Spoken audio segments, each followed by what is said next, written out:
Bom dia a todos. Nós temos aqui perguntas interessantes e, como algumas delas, muito poucas, que nós poderíamos juntá-las. A primeira que nós vamos fazer são duas perguntas com o mesmo objetivo. Diz assim, Sueli: por que, quando fomos criados, não fomos criados perfeitos?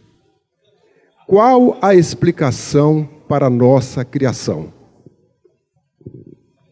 Bem, pegaram bem lá no começo, né? A pergunta é trazendo uma explicação a respeito do nosso começo. A questão do nosso começo é ainda, segundo os próprios espíritos, não esclarecida na sua totalidade, porque isso aí remonta à causa da criação divina e da criação de todos nós.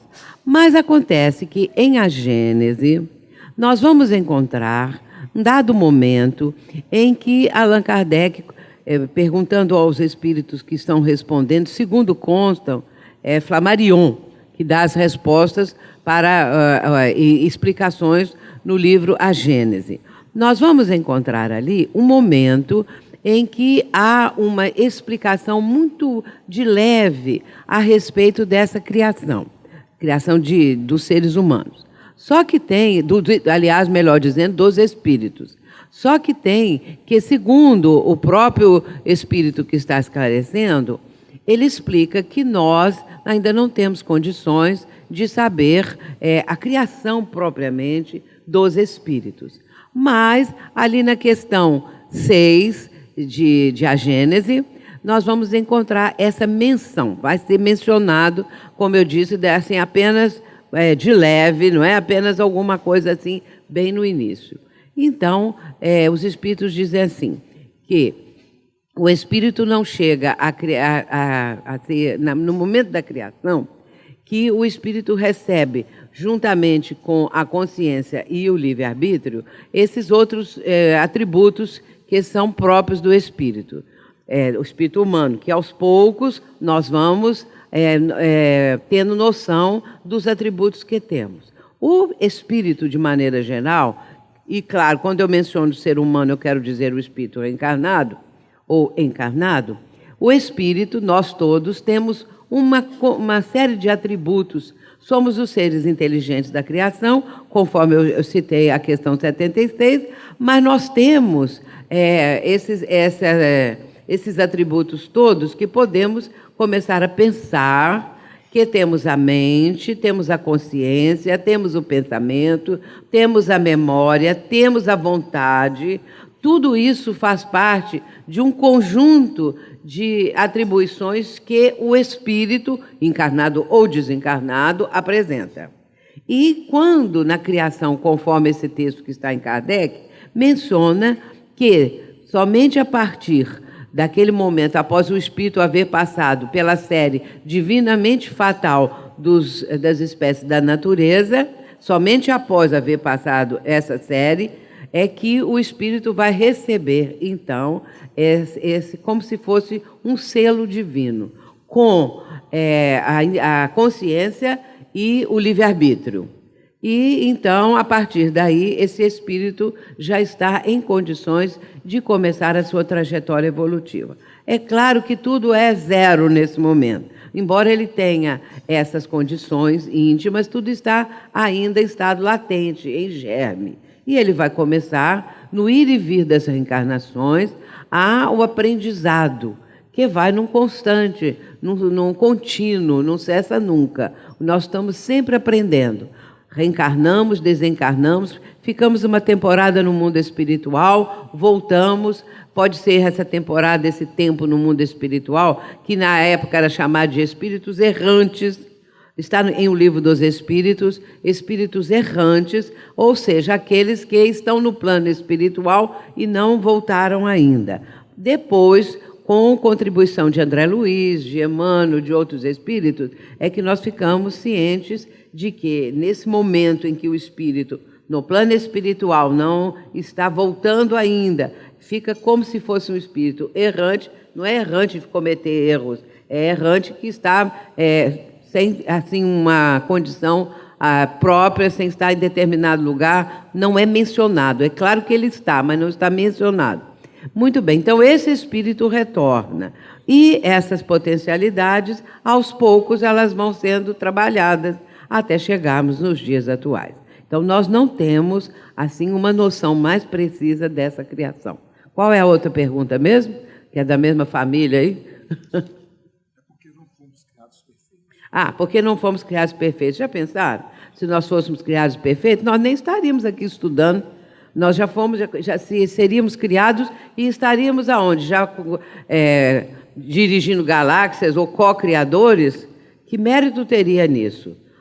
Nós fomos criados com essa condição de espíritos simples e ignorantes, conforme está também em O Livro dos Espíritos, e a partir daí, ignorante no sentido que ignora, não tem conhecimento. E a partir daí, nós vamos começar a conquistar a nossa própria condição. Nós construímos a nós mesmos. O espírito se constrói, cada um de nós se renova, e essa construção não cessa. E isso, para nós, é um enriquecimento muito grande. Cada um de nós é rico nesse conhecimento, nessa vivência, nesse conjunto de experiências. Nós vamos sendo construídos por nós mesmos. E André Luiz, ele fala mesmo que somos herdeiros de nós mesmos. Também Emmanuel, esses espíritos evoluídos sempre mencionam isso, que nós herdamos de nós mesmos. Então, não adianta acusar esse ou aquele, clamar por Deus, por que Deus fez isso por nós. É que nós somos criação divina, mas nós precisamos fazer por merecer, até chegar à perfeição relativa. Sueli, eu não sei se a pessoa que fez a pergunta, ela assistiu a palestra toda. Eu não sei se ela assistiu a palestra toda, que ela está dizendo assim, ó, dá para repetir tudo de novo sobre sonho? E a outra é como a doutrina espírita explica a emancipação da alma no fenômeno mediúnico. Falar um de cada vez, isso. Daqui a pouco eu esqueci. Exato, só a primeira. Dá para explicar tudo de novo sobre o sonho? Olha, bem que sonharia com isso, mas não vai dar pelo seguinte motivo, o tempo é curto. Começa ali na questão 400, não é? Então, a pessoa pode ler, que quando você lê, essa pessoa que fez isso aí, vai lembrar de muita coisa que eu falei. Agora, é claro que eu falei só um esboçozinho, só um pouquinho, porque são muitas perguntas, e nós precisamos aprofundar mais, entender o que é o sonho. E, inclusive, ali tem menção, naquela questão que eu apresentei, de que sonhos inteligentes, sonhos difíceis, sonhos complexos. Então, é bom que a pessoa leia sobre isso, não é? Agora, existem muitas obras, até no âmbito da doutrina, que falam a respeito de sonho. E eu proponho à pessoa fazer o grande favor de ler, então, essas obras, que ela vai lembrar o que eu falei. Aliás, eu não sei se ela nem ouviu. Se ela não ouviu, ela vai ficar sabendo. Sueli, como a doutrina espírita explica a emancipação da alma no fenômeno mediúnico? Você pode ver. Bem, espera aí, agarrou ali. Consegui. Eu mencionei a respeito do fenômeno mediúnico. A respeito, assim, mencionando, a base disso tudo é a emancipação da alma. Ou seja, o espírito pode, seja durante o sono físico, seja no estado de vigília, por exemplo, a pessoa sendo médium, por exemplo, a pessoa estando na reunião, ou então a pessoa tendo aquela capacidade de captar a presença dos espíritos, porque ela tem essa facilidade de expansão. Emancipação da alma. O espírito com o seu perispírito, vamos dizer assim, se afasta um pouquinho do campo físico. Leon Denis fala isso muito bem no livro No Invisível, explica com mais detalhes. O projeto Manuel Filomeno de Miranda, que é uma obra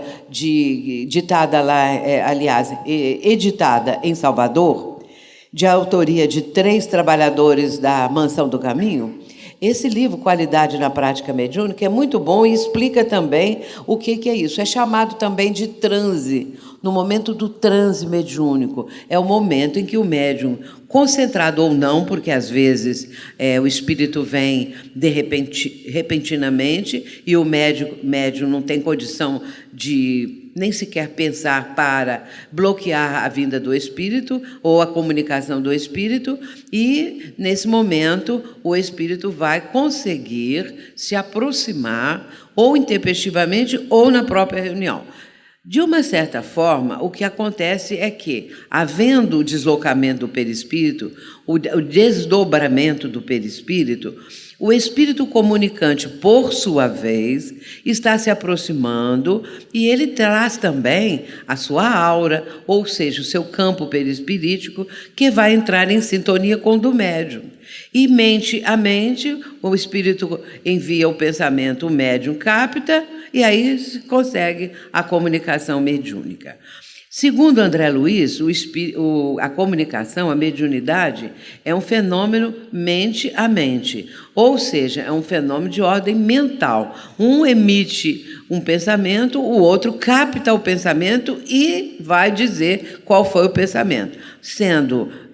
Pode ser por psicografia, pode ser por psicofonia, ou outros processos também que os espíritos podem usar para se comunicar com os encarnados ou até desencarnados. Portanto, na base é exatamente essa, a expansão do perispírito, pensamento a pensamento, do comunicante com o do médium, e aí se processa a comunicação mediúnica. Agora, existem muitos e muitos aspectos, muitos detalhes, para que o médium aprenda como transmitir mais fielmente a comunicação, como bloquear uma comunicação na qual o espírito queira, por exemplo, dizer palavras de baixo calão, ou então dar soco na mesa, ou então promover alguma arruaça qualquer, porque às vezes espíritos zombeteiros, espíritos que querem perturbar a reunião, podem chegar e tomar atitudes assim, mas o médium precisa aprender como bloquear isso, como frear essas situações que às vezes o espírito quer trazer para o momento ali da reunião mediúnica, exatamente para prejudicar. Tudo isso é fruto do estudo. Médium precisa estudar.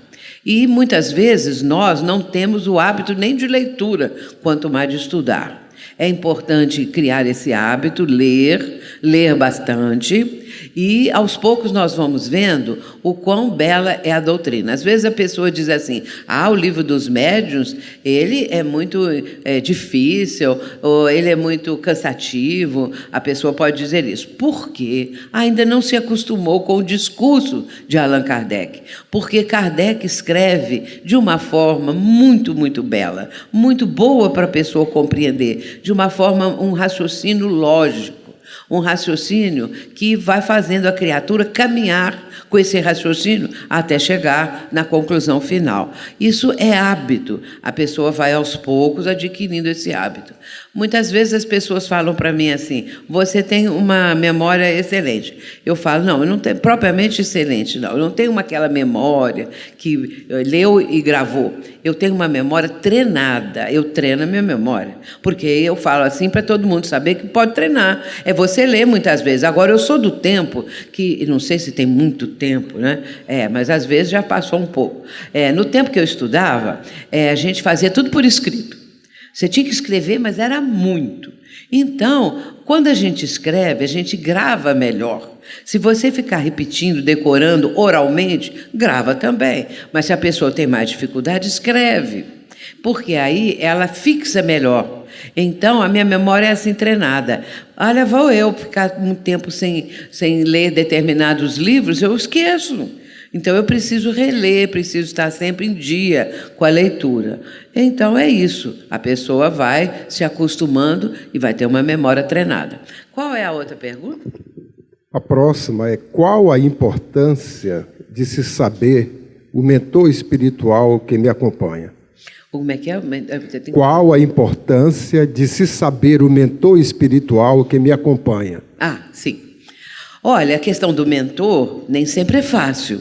E quando, às vezes, o médium já está no trabalho, já está na reunião mediúnica, mas ele não sabe ainda o nome do mentor, não sabe quem é o mentor, pode se preocupar com isso, pode estar muito interessado em saber, claro, que fica com vontade, né, de saber qual é, afinal de contas, o mentor. Porém, se ele está com essa dificuldade, às vezes acontece o seguinte, na reunião, ele sente a presença de um espírito benfazejo, de um espírito que lhe transmite uma sensação muito boa, uma calma, ideias muito assim, diferentes, mas todas voltadas para uma condição mais elevada, mais espiritualizada, e ele fala, então é o meu mentor. E como os pensamentos são esses, ele pode colocar lá Emmanuel, Joana de Ângeles, Dr. Bezerra, mas aí não é de má fé, é que ele não soube identificar.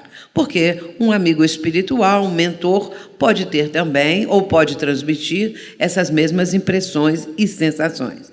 Aí me lembro do caso do Divaldo Franco, que ele conta sempre que ele não sabia ainda qual era o mentor dele, ou mentora, e ele sempre tinha interesse em saber. Perguntou ao Chico, Chico falou que ainda não tinha visto, ou que então que era um bom espírito, mas não respondeu, porque Chico Xavier sabia que o próprio médium é que vai, aos poucos, conseguir um contato maior e conseguir também identificar o mentor, e ele não falou. Em dado tempo, Givaldo já estava vendo aquele espírito muito bonito, com uma vibração meio azulado, e então ele queria saber o nome. E acabou que ele não aguentou de tanta curiosidade e de tanta vontade, ele pergunta, não é, se ela poderia dar um nome. E ela fala que como que se identificaria? Então, ele vai falar que ele deveria pedir a Jesus, que Jesus era o protetor de todos nós. Ele falou assim, mas é protetor de muita gente. Eu vou ficar só com uma beiradinha. Então, eu queria saber, uma pessoa que é o meu mentor, ou a minha mentora. A senhora poderia dizer o seu nome e tal? Depois desse momento, ela fala, pode me chamar de Joana. Aí ele conta que pensou, mas é um nome tão comum. Ele achou assim, nome meio assim, sem importância. Aí ela acrescentou, de Ângeles. Aí ele ficou feliz, falou, nossa, que nome bonito, Joana de Ângeles, não é?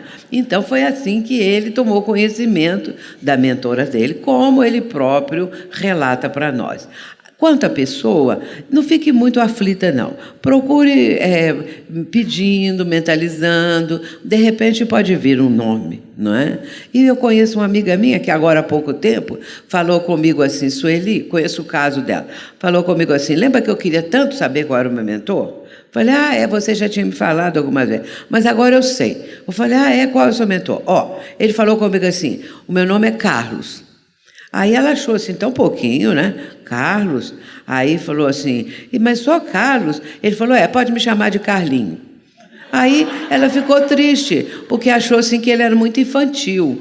Então ele falou assim, porque eu tive uma vida muito difícil e como eu tive um problema de ordem física, eu era muito pequeno, quase uma criatura de baixa estatura, mas quase como se fosse uma coisa doentia. Então, todo mundo me chamava de Carlinhos por eu ser tão pequeno. Eu continuo pequeno. Então, ele falou assim, especialmente moralmente, e Espírito deu uma lição bonita, né? Ainda por cima, né? Então, ela falou assim, agora eu chamo ele de Carlinhos. Eu falei, está muito bom. Ele não falou que era assim, quando ele passou uma aprovação grande no plano terreno, então mais adiante talvez ele vai dizer, não é, o restante, o sobrenome, essa coisa toda. Aí já tem um tempo ela se acalmou com o Carlinhos dela. Toda hora eu passo o microfone. Sueli, o eletrochoque usado nos hospitais psiquiátricos atinge de alguma forma o espírito obsessor? Olha, eu pedi para falar só sobre o assunto, hein? Vocês já estão saindo para transtornos mentais, choques, essas coisas. Estou chocada com isso. Mas, então, eu quero dizer o seguinte, nós temos obras agora, até de Manuel Filomeno de Miranda, que tratam disso, não é? Atinge o obsessor, porque quando há uma presença muito ligada, quando estão muito próximos um do outro, é claro que essa permuta vibratória, ela acontece perispírito a perispírito, ali está o obsessor. É evidente que se o obsidiado vai levar choque, o tratamento indica isso, o espírito vai ter a repercussão também. Acontece o mesmo com determinados medicamentos que a pessoa está usando e que vai ter repercussão no campo físico do espírito obsessor, do espírito fascinador. Portanto, nós podemos já saber disso e também entender que nem todo tratamento vai necessitar do eletrochoque. Nem todo tratamento vai necessitar de uma medicação mais pesada, mais complexa. Mas, se isso acontecer, o espírito também vai ter uma repercussão nele próprio daquilo que a pessoa que está obsidiando está sentindo.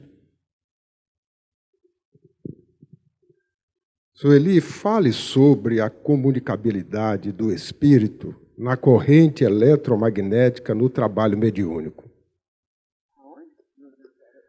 Fale sobre a comunicabilidade do espírito na corrente eletromagnética no trabalho mediúnico. É diferente dessa do eletrochoque, claro, mas ele está perguntando na corrente vibratória da reunião. Ali existem vários aspectos que nós podemos mencionar, que nós identificamos.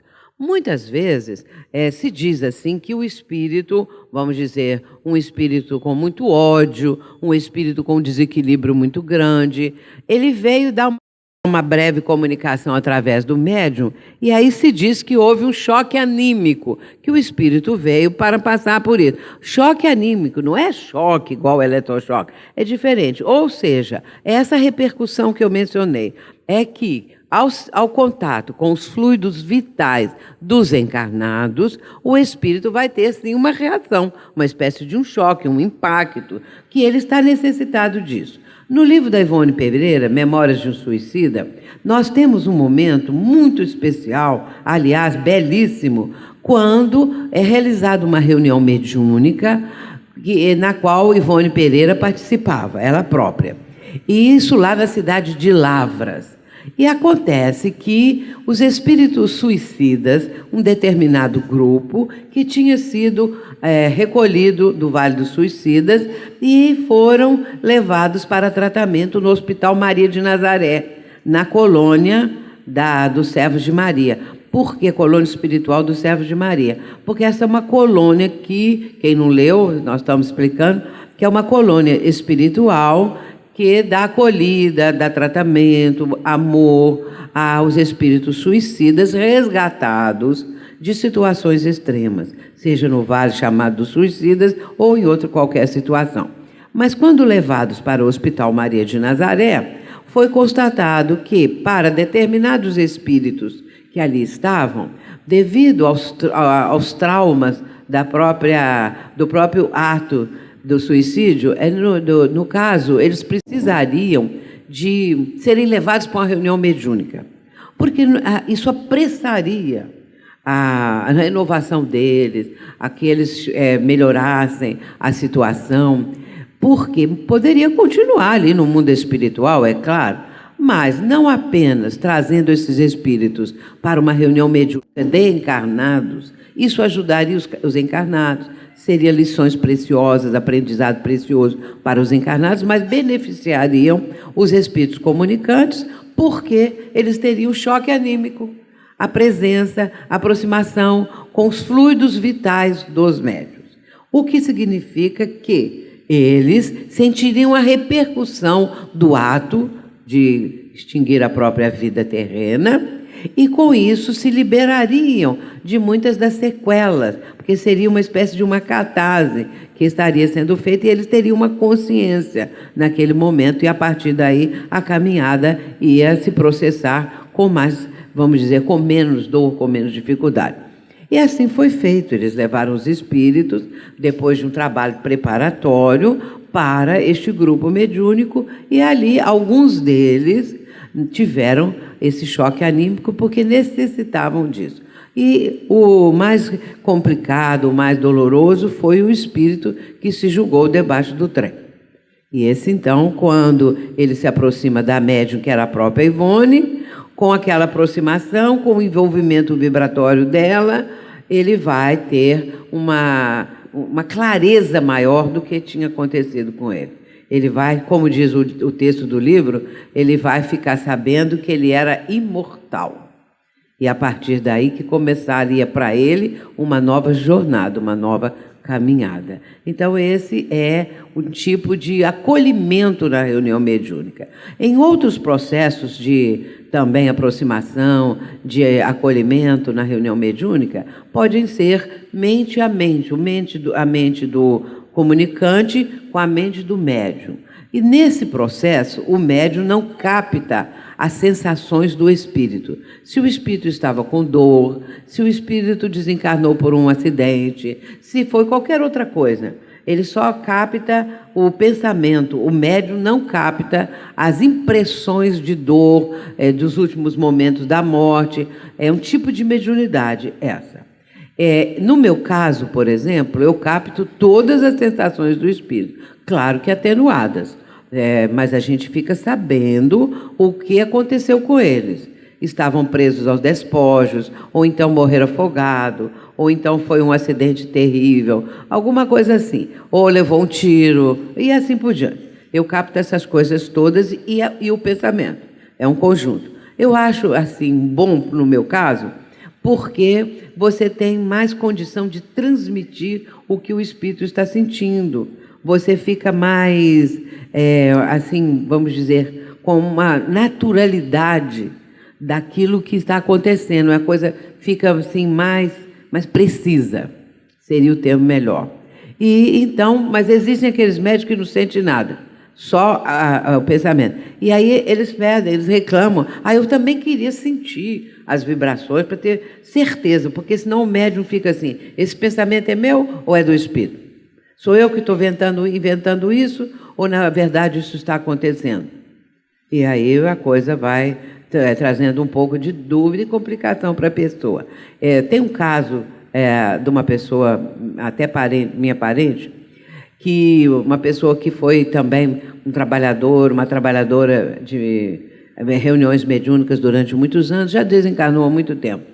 Ela me contou um dia o seguinte, que ela sempre tinha dúvida se era ela ou se era o espírito que estava se comunicando. E quando ela dava passividade e o espírito se comunicava, ela aí sentia um pouquinho, assim, às vezes o espírito com raiva, parecia que estava fazendo até umas expressões no rosto, assim, de umas expressões feias, algumas coisas assim bem horríveis, sentia como se o rosto entortasse, a boca, qualquer coisa assim. Ou então sentia também um certo odor, alguma coisa, e aquilo era leve, mas ela achava pouco. Então, quando ela me contou, não achei pouco não, falei: olha aí quanta coisa. Não, mas eu acho muito pouco, porque é tudo de leve. Então, ela teve a seguinte ideia. Um dia ela estava lá na casa dela e falou assim: hoje eu vou tirar a prova se sou eu ou é o espírito, se eu que estou inventando isso. Foi para defronte o espelho e começou a fazer caretas para ver se ela fazia igual o espírito quando estava com o rosto de ódio, com uma careta mesmo, né? Uma aparência horrível. Depois tentou ver se ela sentia alguma coisa, mas como ela não sentiu nada, aí ela falou assim: então é espírito, não sou eu não. Eu achei muito interessante essa ideia, que eu falei assim: já pensou se todo médium em dúvida vai na sua casa ficar fazendo essa coisa toda para verificar se era ela ou se era o espírito, né? E o outro caso, que também, o outro já foi uma pessoa lá no outro estado, bem longe, que me contou o seguinte: olha, eu fico sempre na dúvida, mas me falaram o seguinte, isso aconteceu de verdade. Ela falou assim: me falaram o seguinte, porque quando o espírito se aproximava dela, ela sentia uma dormência no rosto, sentia uma dormência às vezes nos braços, então ela pensava assim: acho que eu estou tendo um AVC. Isso em plena reunião.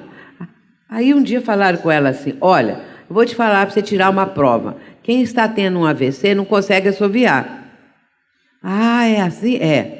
Então, na próxima reunião que ela ficou toda dormente, ela falou, eu tenho que dar uma subida aqui, porque como é que eu vou saber se é eu ou se é espírito? Diz ela que ela tampou assim e fez um subir bem pequenininho. Aí ela falou assim, não sou eu não, é o espírito.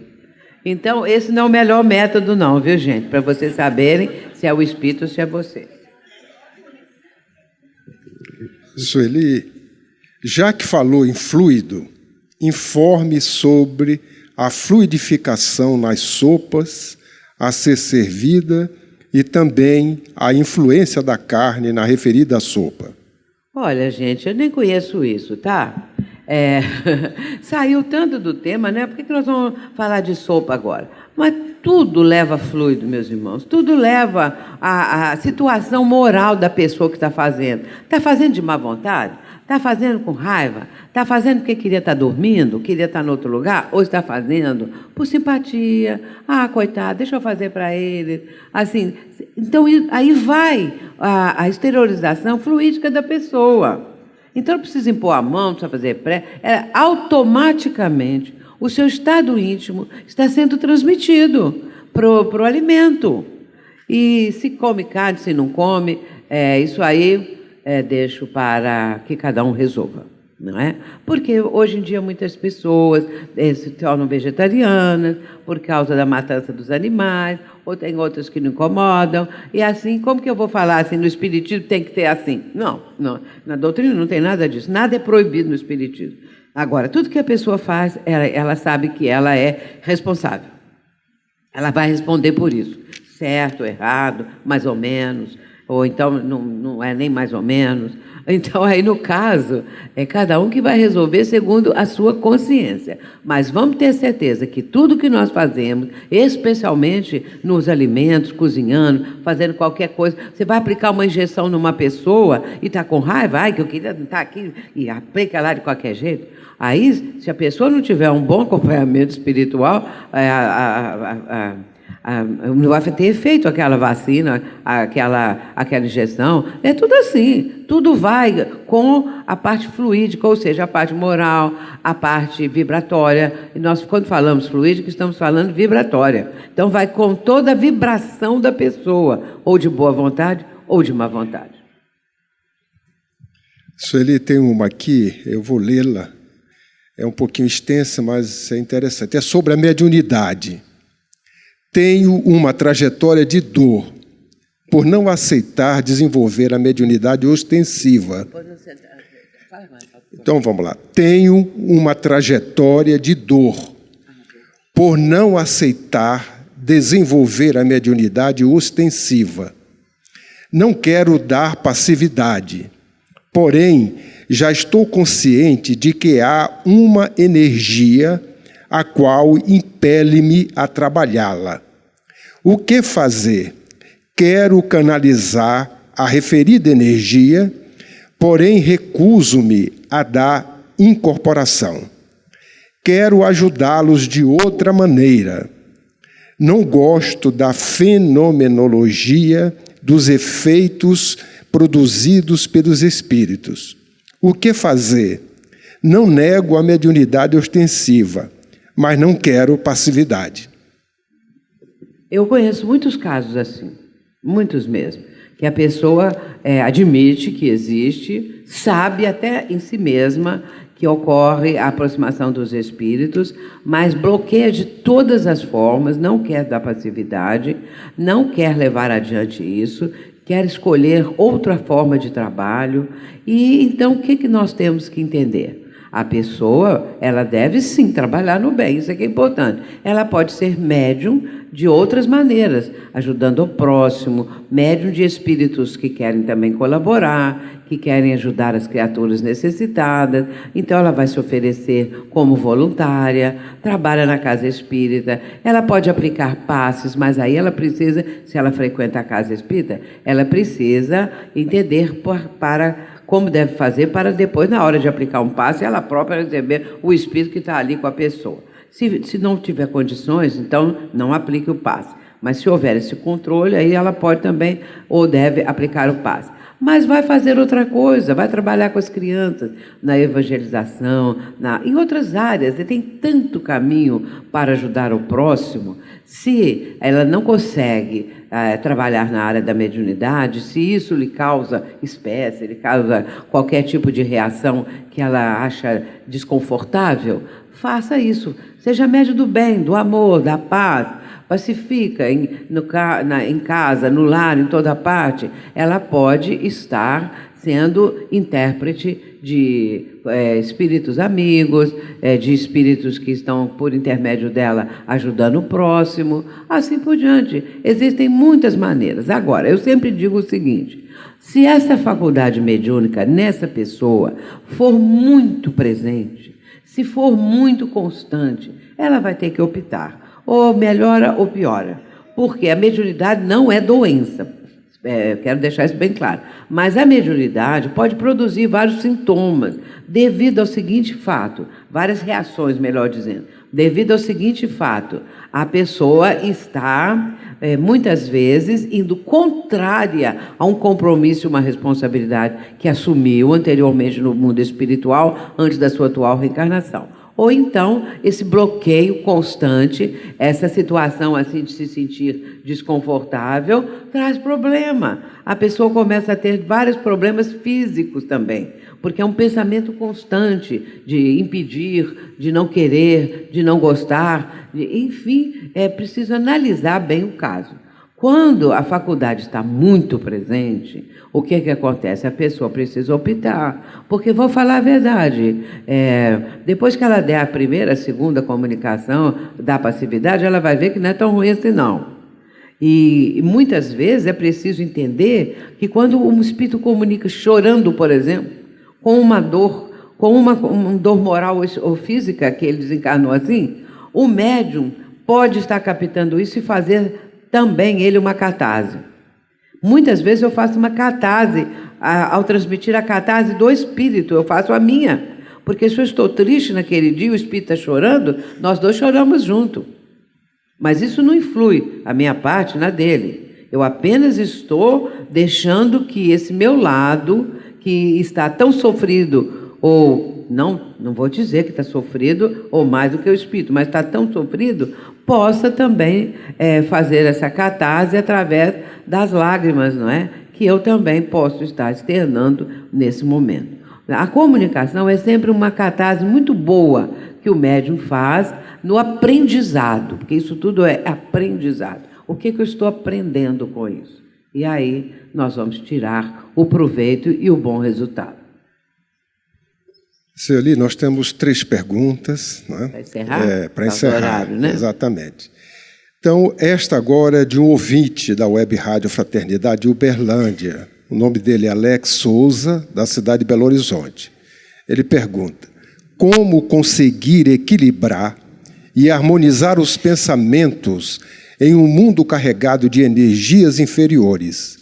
Vizinhos mal educados, pornografia e iniquidades nas músicas e na TV, etc. É mesmo difícil. Foi aquilo que eu falei há pouco. Nesse mundo conturbado, e ainda mais com vizinhos assim, o que nós temos que fazer? Mais vigilância. Lembrando que no sermão profético, Marcos vai registrar as palavras do Mestre. Porque no capítulo 13, versículo 33 do sermão profético de Marcos, nós vamos encontrar Jesus dizendo o seguinte: olhai, vigiai e orai. Eu achei muito interessante, a primeira vez que eu vi isso, achei interessante essa expressão. São 3 verbos no imperativo: olhai, vigiai e orai. E eu então fui ver o que Haroldo Dutra Dias traduziu, como ele traduziu, porque nós temos a obra dele, publicada pela FEB, que é uma obra maravilhosa do Novo Testamento. Então, a tradução feita por Haroldo Dutra Dias, do Novo Testamento, que é primorosa. E eu faço essas constatações, essas comparações, eu olho de olho a Bíblia de Jerusalém, eu gosto de ir olhando para a gente ter uma noção. E no caso do Haroldo, ele substituiu o verbo olhar por atentar. Então ficou assim: atentai, vigiai e orai. Achei muito bom. Porque o atentai parece mais forte ainda, né? Do que olhar. Atentai, não apenas olhar, mas também atentai. É claro que ele não mudou, ele aí traz o texto para mostrar que a tradução dele, o texto original, que a tradução dele está cabível, cabe bem ali. E aí a recomendação é essa, a recomendação do Cristo: atentai, ou olhai, vigiai e orai.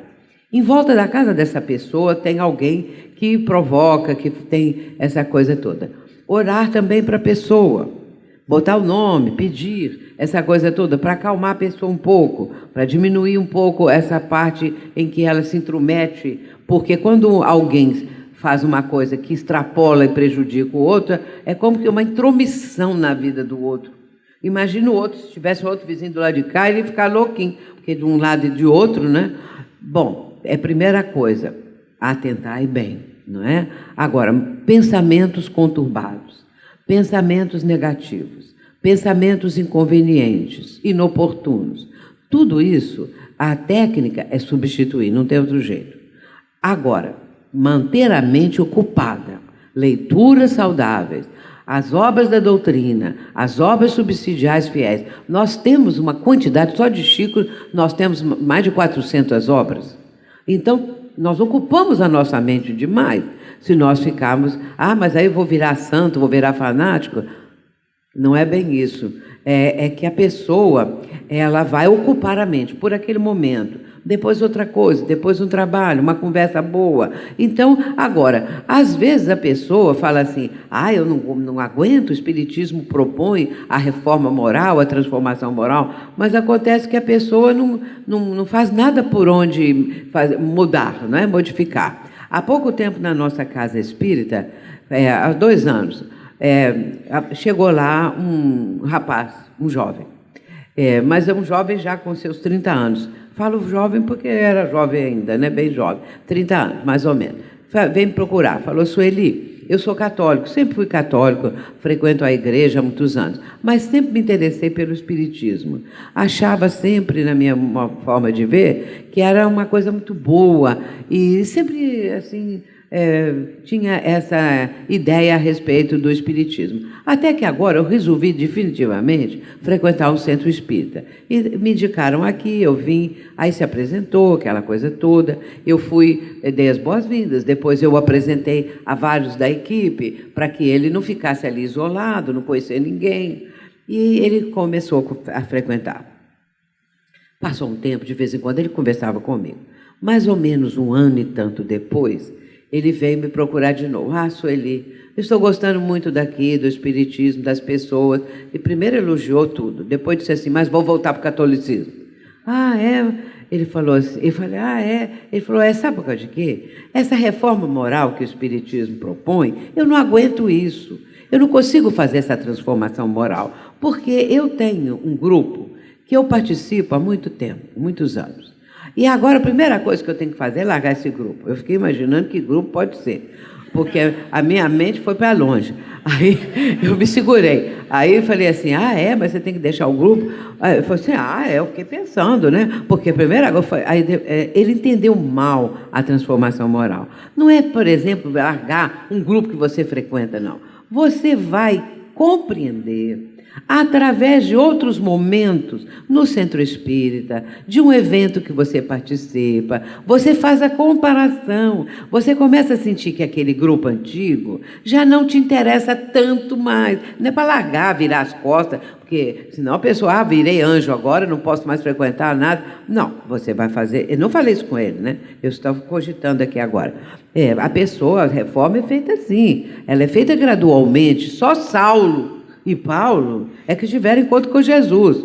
E Maria de Magdala, como diz Divaldo, que foi a maior transformação moral, né, de um momento assim para o outro, que aconteceu. Mas como nós não somos nem Madalena, Maria de Magdala, nem Paulo, nem Saulo, então nossa transformação, ela é aos poucos. À medida que nós vamos introjetando os ensinamentos da doutrina, nós vamos desinteressando por certas coisas inconvenientes que nós antes aplaudíamos, certos ambientes, certos filmes, certas coisas que nos rodeavam até então e nós gostávamos. Agora nós vamos nos afastando. Já não gosto mais disso, já não me interessa. É assim. Então, o tal do grupo não era para ele largar definitivamente, porque ele próprio ia sentir, ia começar a faltar as reuniões, alguma coisa que acontecia e tal. Ele ia deixando, porque ele ia sentindo que aquilo não mais trazia satisfação para ele e nem estaria propiciando alguma coisa melhor. E foi assim que ele, então, disse para mim: eu vou para o catolicismo porque lá não me pedem nada. E eu aí falei com ele: pois é, então, mas você pode... Claro que é melhor ele ser um bom católico de que ser um espírita que se diz espírita e que fala o tempo todo que não consegue nada, que não gosta da transformação moral, essas coisas todas. Então vai lá, fica lá na sua igreja, que isso é bom para você. Até a pessoa, ela própria, começa a amadurecer. Isso é o amadurecimento da alma, amadurecimento do espírito, que só aos poucos nós vamos alcançando. Sueli, estamos a 5 minutos para o horário, né, previsto, que é 12h10. Temos 2 perguntas finais. A penúltima: como conciliar 2 irmãs no lar? Como conseguir a libertação de vícios de entes queridos? Sim, é difícil. Como conciliar 2 irmãs, né, dentro do mesmo lar? Não é impossível, mas é difícil. Uma delas deve ser mais intransigente do que a outra. Sempre é assim, tem uma mais maleável um pouquinho, mais aberta um pouquinho, que pode ser mais trabalhada. Agora, aquela pessoa que é espírita, ela vai entender bem isso. Vou contar outra coisa para vocês, bem rapidinho. Eu sempre falo no parente difícil. O parente difícil, ele existe. Quem ainda não tem parente difícil pode esperar que vai chegar. Chega de um jeito, chega de outro, ou então você já tem. Pode ser até um filho, pode ser uma pessoa muito querida, ou um parente um pouco agregado que chegou, que vai tomar conta da sua vida o tempo todo, né? Vai fiscalizar essa coisa toda. Então, aquele que é espírita é que vai trabalhar isso. Não vai revidar, não vai agir da mesma maneira. Mas a gente precisa conquistar o parente difícil. E para conquistar um parente difícil hoje em dia, nada melhor que coisas materiais. Começa por aí. Porque você não vai falar de Jesus com o parente difícil, que não quer ouvir. Você não vai falar com um parente difícil que, não, você precisa amar o próximo, você precisa desculpar. Você não vai falar essas coisas que não quer nem saber.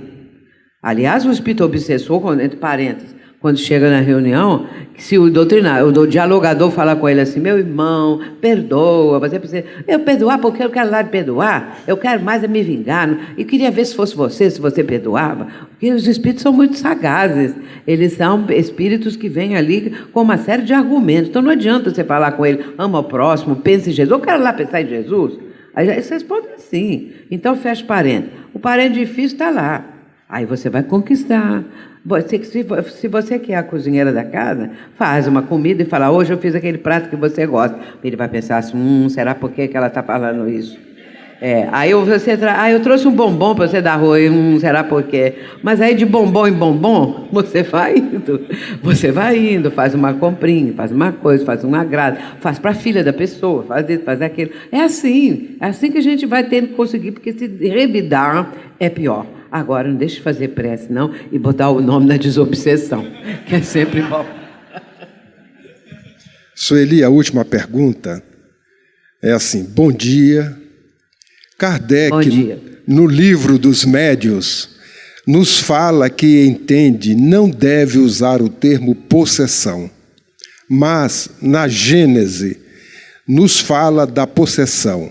O porquê da contradição? Não é bem uma contradição, não. Aí a gente tem que ver bem isso aí. Por exemplo, o livro dos Médiuns é o segundo, a Gênese é o último, antes de Kardec desencarnar. Nesse trajeto, quanta coisa aconteceu. Espíritos que se comunicavam na sociedade parisiense, muitos ensinamentos que vieram.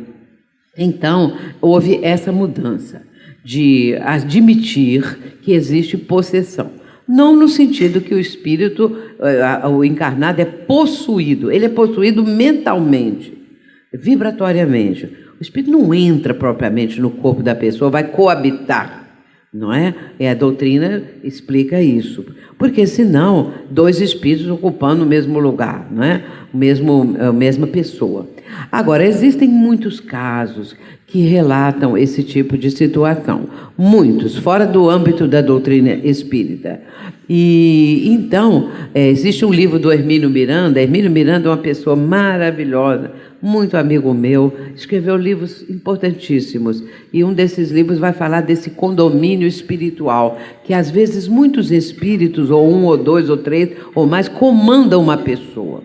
Comandam sim, mas através desse controle mental, através de muitas, vamos dizer assim, de que a própria pessoa não tenha como lutar contra aquilo. Ela está fragilizada por alguma coisa do passado, por alguma dívida, por alguma coisa que ela não tem como impedir que isso aconteça devido ao fato dela própria se sentir culpada.